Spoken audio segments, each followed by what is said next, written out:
when are you going to stop?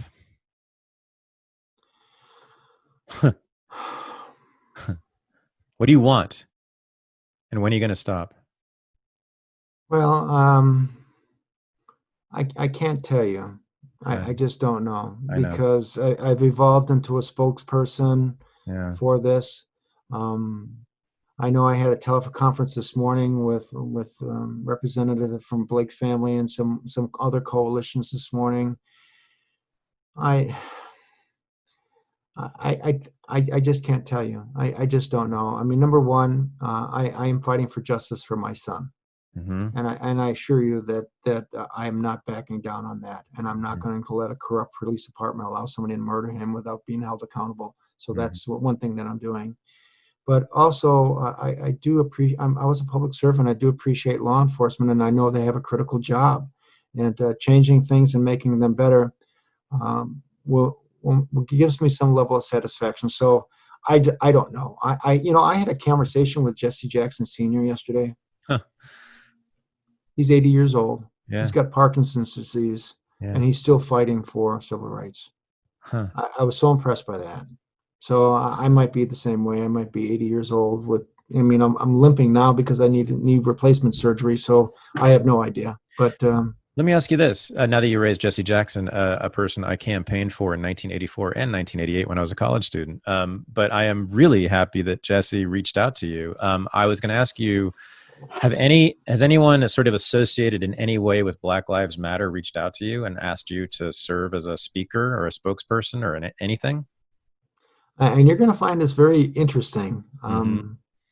And I think in many ways, like law enforcement had to change. You know, their attitude had to be beat up a little bit before they finally be receptive. Mm-hmm. I think the black movement has been the same way. Yeah. Yeah, you were white. What do you need our help for?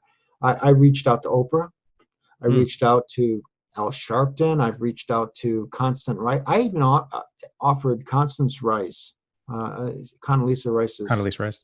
yeah, Condoleezza Rice's sister, I think it was, or maybe it Okay. was her immediate cousin. And I asked her to come to Kenosha, and I offered $10,000 to a charity of her choice if she would do that, just to come and speak on our behalf. And I was ignored. I didn't even get a call back. And I will tell you that there have only been three people of fame that have really have done anything. Erin Brockovich once told me that she does not have a publicist, and so she couldn't help me, but at least she responded. Frank Serpico has been involved Hmm. with me, and he's my hero, Yeah. Frank Serpico. Oh, yeah. And I will tell you this: that Jesse Jackson and Santita Jackson and the Jackson family has been there to help too. No kidding. Yeah, but I would reach out to the King family. Nothing. I mean, one time, and your listeners can look. I actually took a knee at Soldier Field during a pregame warmup, I had photographers there. The Chicago Tribune covered it and everything. And I asked Colin Kaepernick through his attorney if he could just tweet out, Michael Bell is taking a knee, and Lieutenant Colonel retired Michael Bell is taking a knee at Soldier Field to protest the police killing of his son. You think I could get assistance? Nothing. Nothing. But I will tell you, Camille came forward and created a great video.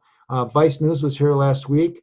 Okay, good. And I had I had a black effective producer Mm-hmm. and a commentator, and he helped out quite a bit. And so I do get support now from the younger people, but the older people, they wouldn't give me the time of the day. Oh, it's what's heartbreaking to me. It's what's so frustrating, disappointing, and at times enraging.